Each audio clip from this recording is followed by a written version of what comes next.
Pues comenzamos el espacio esta noche, bueno, pues hablando de temas legales, de temas que tienen que ver con la justicia. Bueno, pues ya saben que cada mes, bueno, pues mantenemos un contacto, una consulta, en este caso una consulta particular, con Manzano Asociados. Vamos con ellos.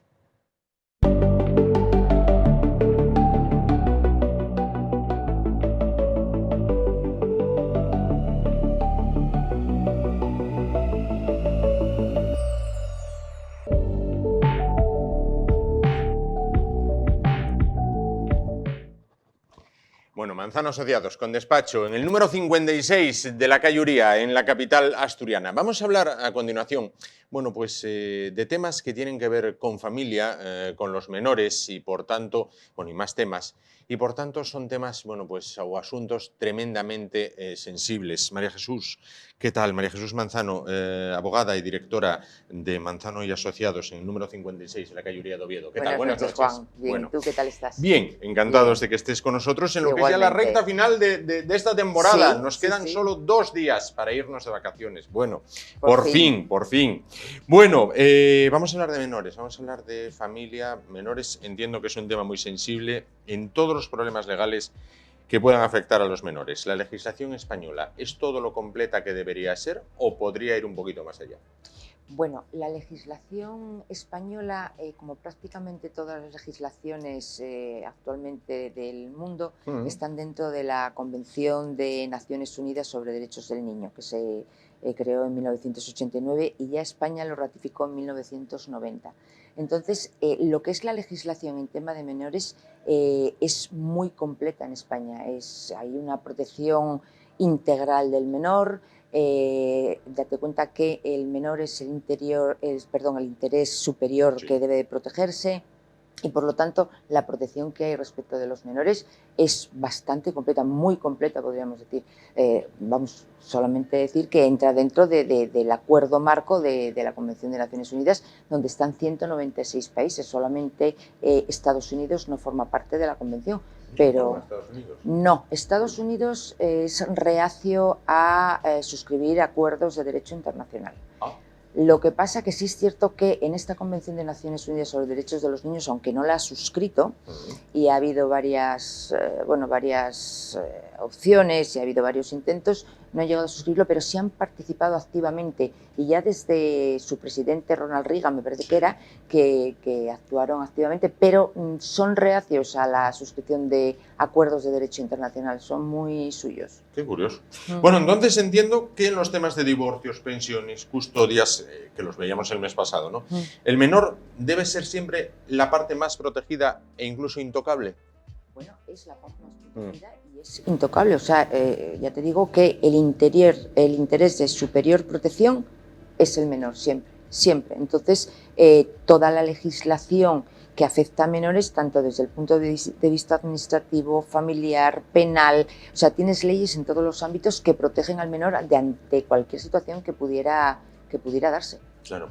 Cuando vemos en los programas o en las revistas del corazón estos casos en los que los chiquillos acaban siendo el campo de batalla, ¿esto es un reflejo de lo que pasa también en la vida cotidiana o esto afortunadamente ocurre solo para los famosos? Los chiquillos sean, bueno, pues el campo donde se dirime toda la lucha. No, lo que pasa que, bueno, los famosos lo que en un momento determinado hacen es dar visibilidad a todos estos temas que están sucediendo, pero esto en la vida cotidiana es incluso a veces muchísimo peor de lo que se plantea en el papel cuché, pero sí, eso se produce todos los días en los juzgados se produce. Bueno, vamos a hablar también de casos que a veces los leemos en el periódico y te chocan, ¿no? O al público en general le chocan. ¿En qué casos se retira la patria, potestad o custodia a la familia y el menor pasa a depender de la administración?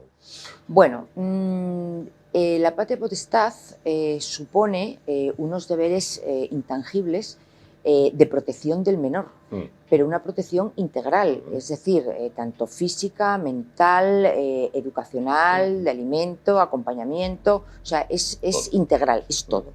Cuando hablamos de los menores no solamente son facetas muy concretas, sino que es un todo, es un conjunto. Entonces, ¿cuándo se retira la patria potestad? Cuando se están cumpliendo esos deberes de forma voluntaria, grave y reiterada. Entonces es cuando puede dar lugar a la retirada de la patria potestad. Y, bueno, sobre todo cuando estamos hablando de causas criminales, por supuesto, y ahora con la nueva ley que entró en vigor ahora en junio de protección de la infancia y de la adolescencia frente a cualquier tipo de violencia, se ha hecho una protección todavía más integral, sí cabía, desde el punto de vista de la trata, de la esclavitud en el trabajo, de abusos sexuales, bullying, acoso escolar, cualquier tipo de actuación, de acto, de omisión que pueda ir en contra de un menor está penada.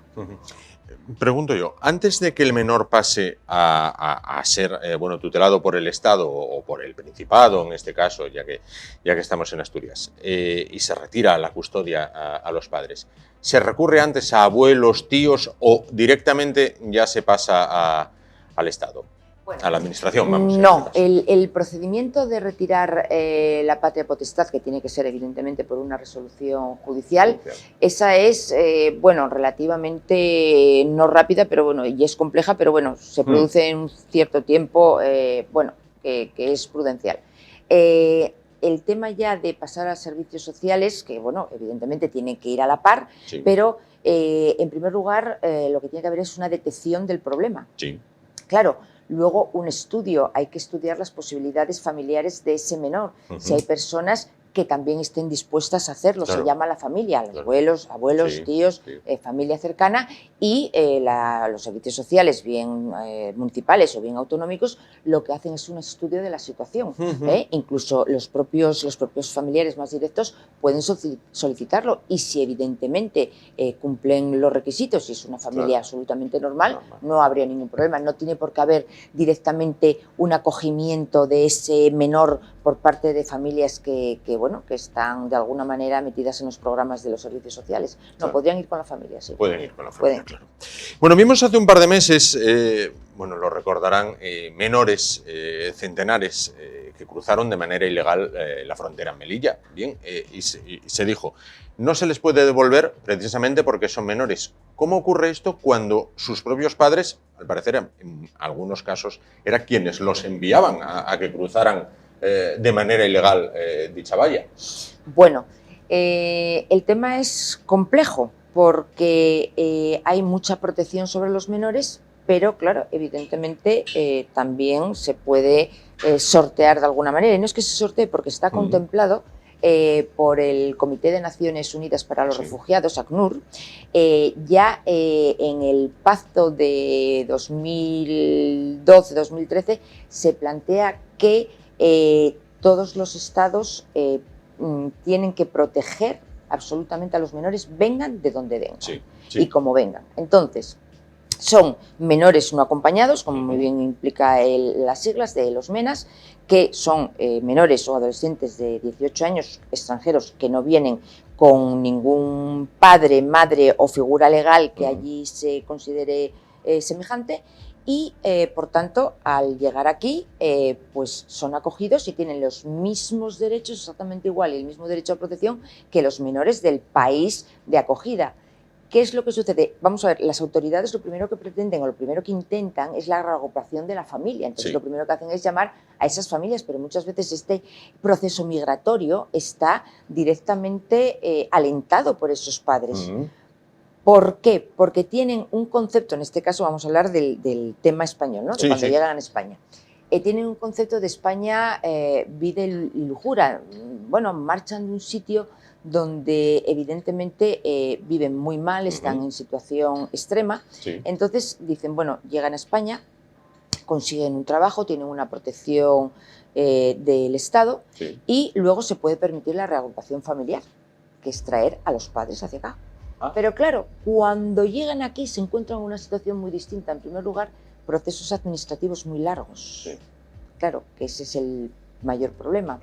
Y luego, claro, entran en instituciones que esa parte no la tienen presente. Entonces, esas instituciones preservan tus libertades, pero de alguna manera también te las coartan desde el punto de vista de cómo ellos en su país de origen se encuentran. Es decir, pueden entrar, salir, hacer, deshacer, pero aquí tienes que cumplir unas normas, porque tenemos todos que cumplir esas normas. Entonces, Lógicamente, hay veces, muchas veces se niegan a cumplir esas normas y eso da lugar a que haya un rechazo también por parte de la sociedad. Pero los menores, en principio, alentados por sus padres o no alentados, no pueden ser devueltos obligatoriamente.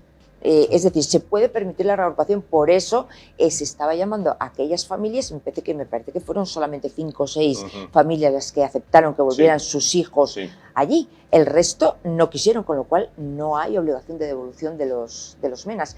Y luego se encuentran sometidos a una doble protección, que son menores y luego el proceso migratorio, que es muy duro, claro. Pero he querido entender si se llevara a término hasta el final de la línea, digamos, el proceso, uno de estos menas podría reclamar que su familia viniese a España. Sí, podría reclamar la reagrupación familiar aquí en el país. Ajá. Sí, dependiendo de la situación que tenga en su país de origen y la situación en la que se encuentre, podría reclamar la reagrupación familiar en el país de recepción. Sí. Bueno, eso abre unas puertas, tremendas para el tema de la inmigración, claro. Pero bueno, esto nos llevaría sin duda a otro programa. Bueno, vamos a conocer un término que me llamó la atención. ¿Qué significa curatela y en qué se distingue de la tutela? Bueno, pues son dos figuras parecidas pero distintas. Bueno, la tutela supone que la persona sobre la que se va a ejercer, que está necesitada de esa guarda, está incapacitada, ¿vale? Para cualquier acto de la vida. Por ejemplo, para que entendamos la diferencia, una demencia senil. Está incapacitado para gobernar su persona y para administrar sus bienes, ¿vale? No tiene capacidad y se le nombra un tutor, ¿vale? La curatela es una situación donde lo que se trata es, tiene capacidad, esa persona tiene capacidad, pero hay que complementarla. Por ejemplo, un esquizofrénico paranoide que no puede gestionar su patrimonio. Claro. Entonces puede gestionar su persona, pero no su patrimonio. Entonces necesita complementar esa capacidad. ¿Vale? Esa es la diferencia. Que la tutela es una situación de incapacidad absoluta, mientras que la curatela, pues no. A ver, ¿es recomendable contar con un abogado al iniciar los trámites de adopción de un menor, máxime si estos trámites se tienen que realizar en un país extranjero? Bueno, hoy en día normalmente las administraciones dan mucha información, pero el problema está en pelearse con las administraciones. Y ya si hablamos de un país extranjero, por supuesto, con lo cual lo mejor siempre es contar con la opinión y con el asesoramiento de un abogado. Claro, al menos el asesoramiento, ¿no? Por lo menos el asesoramiento, y bueno, y hay veces que esto termina en la llevanza, porque todo esto está evidentemente sometido a leyes además internacionales, donde existen convenios con España, existen convenios con Europa, y la legislación es muy complicada, con lo cual al final puedes estar dando vueltas en torno a una situación de la cual se convierte en un bucle del que no puedes salir, o resulta muy difícil, o te puede tener un coste por lo menos emocional elevado. Claro. Entonces es interesante. No, sin duda. Vamos a hablar también de otros asuntos. Por ejemplo, ¿en qué casos se puede solicitar una prueba de paternidad? Y también quería conocer si es obligatorio someterse a esa prueba de paternidad. Bueno, sobre esto sí que han corrido ríos de tinta, perdón. Porque es un tema tan que vemos a veces tan lejano en nuestro periplo, pero que realmente pues sí sucede, eso sí lo vemos mucho en el famoseo. La prueba de ADN, la prueba de paternidad, se solicita cuando evidentemente una madre tiene la certeza de que un señor es el padre de su hijo. ¿Pero tiene que haber mandato judicial para hacerla o...? Bueno, claro, tiene que haber mandato judicial, claro. Yo, si le pido a una persona que haga una prueba de paternidad, una prueba de ADN, me puede decir que no y está legitimado para hacerlo. Entonces tiene que haber un mandato judicial porque tiene que ser a través de una demanda que se presenta contra ese señor.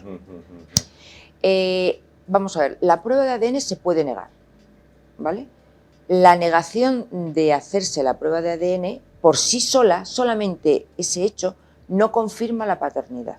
Es decir, tiene que haber un principio de prueba para que se haga la prueba de paternidad. Es decir, el juez no hace un mandato judicial para hacer una prueba de paternidad simplemente porque una señora presenta una demanda diciendo que aquel señor es el padre de su hijo o de su hija, sino que tiene que haber una serie de indicios, es decir, fotos, cartas, testigos, situaciones que puedan avalar de alguna manera. Entonces, si con todo ese conglomerado, esas pruebas indiciarias, se pide una prueba de paternidad y se deniega esa prueba de paternidad, entonces sí te pueden imputar esa paternidad.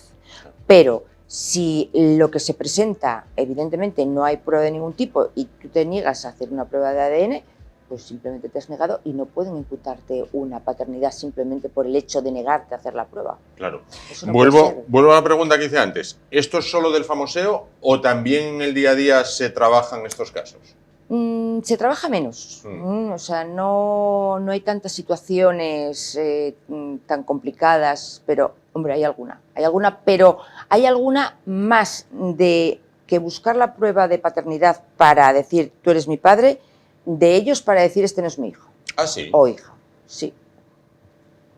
Sí, en ese sentido sí, hay bastante más. ¿Y lleva un trámite parecido o...? Sí, un trámite exactamente parecido. Madre mía. Bueno, como abogado, cuando una persona, un hombre, una mujer, una pareja, bueno, llegan al despacho, ¿no? Decíamos antes, en Uría 56. Bueno, vamos con un caso que implica menores. A ver, usted los tiene allí sentados delante. ¿Qué es lo primero que hay que dejar tremendamente claro? Bueno, lo primero que hay que dejar tremendamente claro es que volvemos a reiterar el mismo concepto.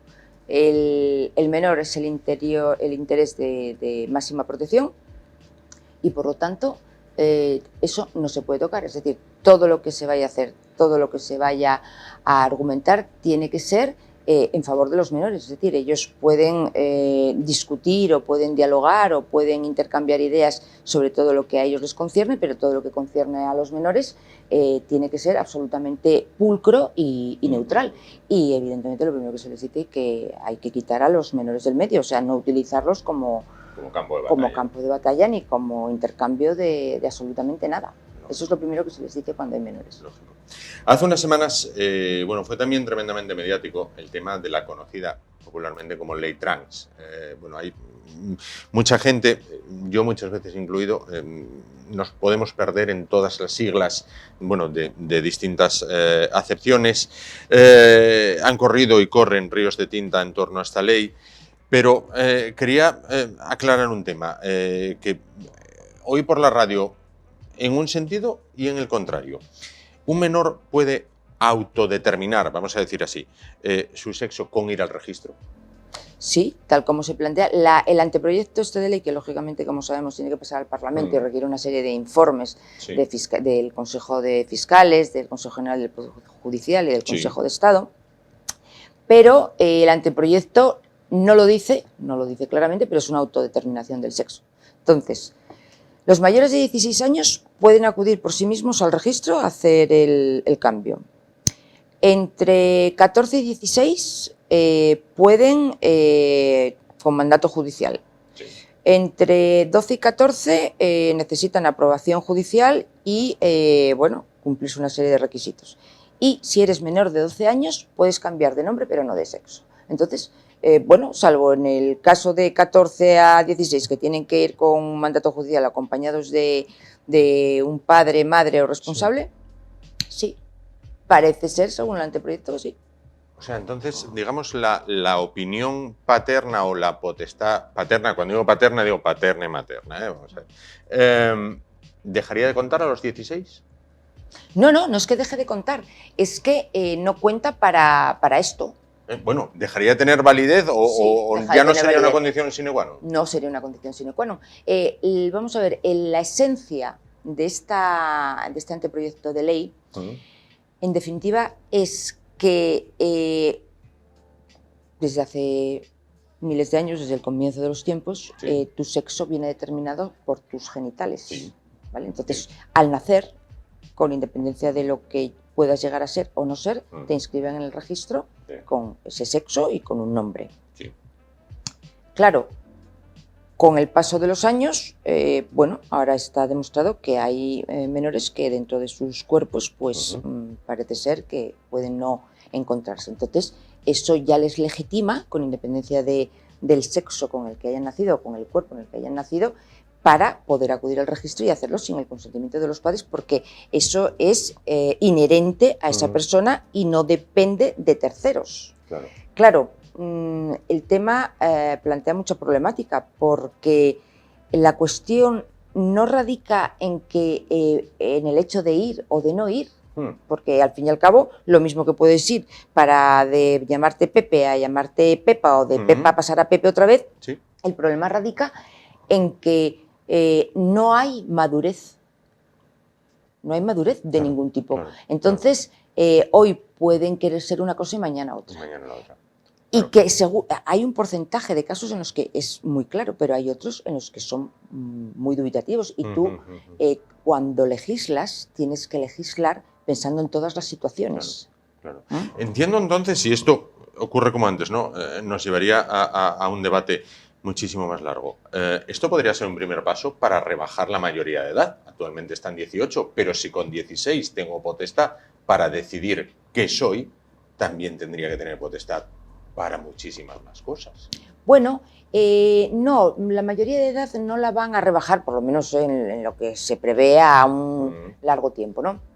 Pero a la mayoría de edad hay excepciones y esta es una de ellas, como hay otras muchas, ¿eh? O sea, pues un menor de 18 años no podía trabajar, si tienes 16 sí.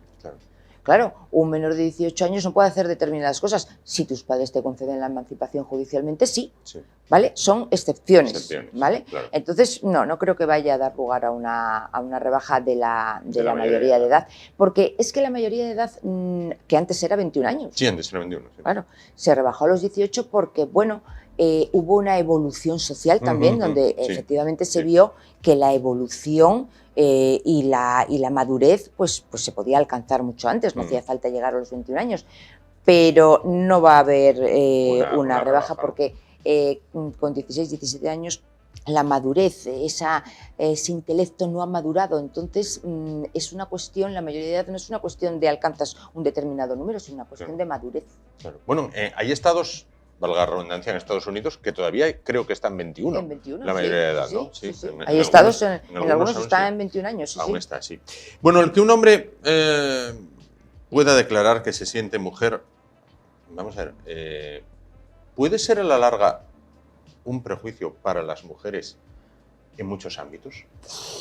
Bueno, se están planteando, claro, es que esto por eso corren tantos ríos de tinta y realmente no es algo baladí, o sea, no corren ríos de tinta porque haya que escribir sobre algo, sino porque realmente hay un trasfondo muy importante. Las asociaciones feministas y asociaciones de mujeres y el colectivo en general sienten que puede ser una ley trampa para, en un momento determinado, pasar de hombre a mujer y a tratar de evitar una condena por violencia de género, por ejemplo. O para unas oposiciones a policía o guardia civil. O para unas oposiciones, o para en un momento determinado acceder a determinados ámbitos laborales. Entonces lo están viendo así y luego, claro, ¿qué pasa? Que hay parte de esas figuras trans que parece ser que no están muy de acuerdo con lo que se dice por parte también de las feministas, ¿no? Y ellas se sienten un poco desamparadas porque siempre han apoyado estos colectivos y, bueno, está habiendo ahí una pequeña contrariedad y, bueno, las opiniones son distintas. Pero también es cierto, y hay que decir en favor del anteproyecto, que cualquier condena o cualquier situación que hubiera anterior al cambio de sexo se tendría que seguir cumpliendo, fuera por violencia, fuera por lo que fuera. Por lo que fuese, sí. También se ha publicado, ha sido publicado, que en uno de los puntos se recoge que se podrá sancionar hasta con 150.000 euros al que no quiera alquilar un piso de su propiedad a una pareja LGTBI. Lo primero, ¿esto es cierto? Y lo segundo, ¿esto es legal? Bueno, lo primero no es cierto. No es cierto. No es cierto. No es cierto porque lo que se establece en el anteproyecto de ley es una serie de sanciones y de multas, dependiendo de que la infracción sea más leve o más grave, pero por cuestiones de fobias contra este colectivo, Pero, hombre, en un momento determinado, porque haya en redes sociales, porque se saquen medios publicitarios, porque haya agresiones verbales, sexuales, como por ejemplo la que hubo hace poco tiempo también en Coruña, que primero bueno, fue por uno, luego fue por otro, pero realmente no se dice en ningún punto del anteproyecto que si tú te niegas alquilarle una propiedad tuya a una pareja trans que te vayan a poner 150.000 euros, porque para empezar yo creo que bueno, creo que somos todos bastante ecuánimes, entonces yo creo que no creo que haya gente que vaya a hacer eso en ningún momento determinado. Podrán imponerles una multa por el acoso hacia estas personas, pero por no alquilarles una propiedad, aparte de que, bueno, entiendo que si en un momento determinado una persona no quiere alquilar una propiedad a estas personas, tampoco tiene por qué decirlo. No tiene por qué claro, no decirlo, pues, o sea, que podría suceder, ¿no? Pero no creo que exista hasta ese punto esa fobia como para decir, pues como eres una pareja trans no te lo voy a alquilar. No, yo creo que esas determinaciones se toman en función de otra serie de circunstancias, pero no por la condición sexual de alguien. Correcto. Yo creo que hemos evolucionado mucho más ya. Hombre, esperemos. Eso. En los países de nuestro entorno, ¿existen leyes similares o en esto vamos a la novedad? Bueno, solamente hay 6 países que tienen leyes similares a este anteproyecto, que es Dinamarca, Malta, Bélgica, Luxemburgo, Portugal e Irlanda. Esos 6 nada más. O sea que, bueno, estamos encabezando el grupo de novedosos, ¿no? Por decirlo algo. Ellos llevan más tiempo, pero vamos, el resto de países no contemplan una ley como la que se va o la que se pretende aprobar. Bueno, pues llegamos así al final. María Jesús Manzano, abogada y directora de Manzano y Asociados en el número 56 de la calle Uría de Oviedo. Muchísimas gracias por estar con nosotros. Gracias a vosotros, como siempre. Gracias por acompañarnos estos meses y aclararnos lo que han sido muchos conceptos, muchos casos y además siempre ejemplificados, que es la mejor manera quizás de entenderlos. De entenderlos, sí. Muchísimas gracias. Solo nos queda despedirnos y desearte, en este caso, buen verano. Igualmente, os deseo buen verano también, Muchísimas Juan. gracias. Buenas noches. Nos vamos muy rápido a publicidad. Vamos a cambiar totalmente de asunto.